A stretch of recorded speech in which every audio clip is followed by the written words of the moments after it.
রবীন্দ্রনাথের শ্যামলী কাব্যগ্রন্থের একটি কবিতা আমি।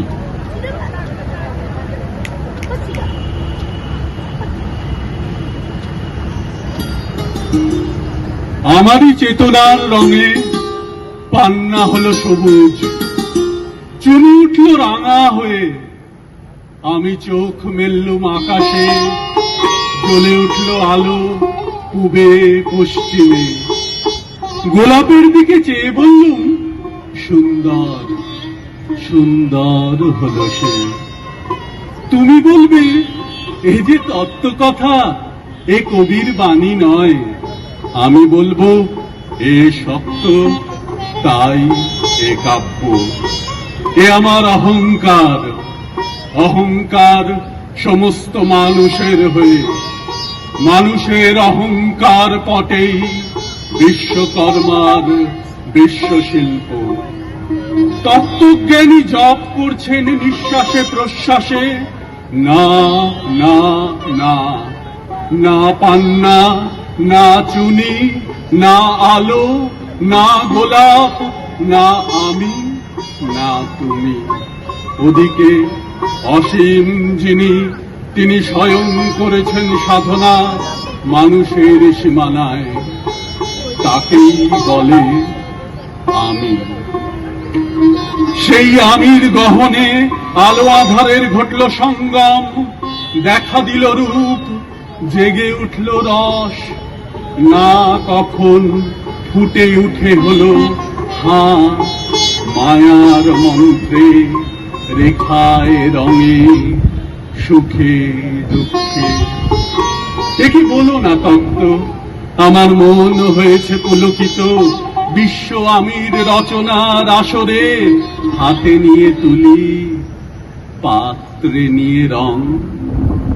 পণ্ডিত বলছেন পুরো চন্দ্রটা নিষ্ঠুর চতুর হাসিটা, মৃত্যুদূতের মতো গুলি মেরে আসছে সে পৃথিবীর পাঁজরের কাছে। একবার দেবে চরম টান তার সাগরে পর্বতে, মর্তলোকে মহাকালের নূতন খাতায় পাতা জুড়ে নামবে একটা শূন্য, গিলে ফেলবে দিন রাতের জমা খরচ। মানুষের কীর্তি হারাবে অমরতার ভান, তার ইতিহাসে লেপে দেবে অনন্ত রাত্রির কালি। মানুষের যাবার দিনের চোখ বিশ্ব থেকে নিকিয়ে নেবে রং, মানুষের যাবার দিনের মন ছানিয়ে নেবে রস। শক্তির কম্পন চলবে আকাশে আকাশে, জ্বলবে না কোথাও আলো। বিনাহীন সভায় যন্ত্রীর আঙুল নাচবে, বাজবে না সুর।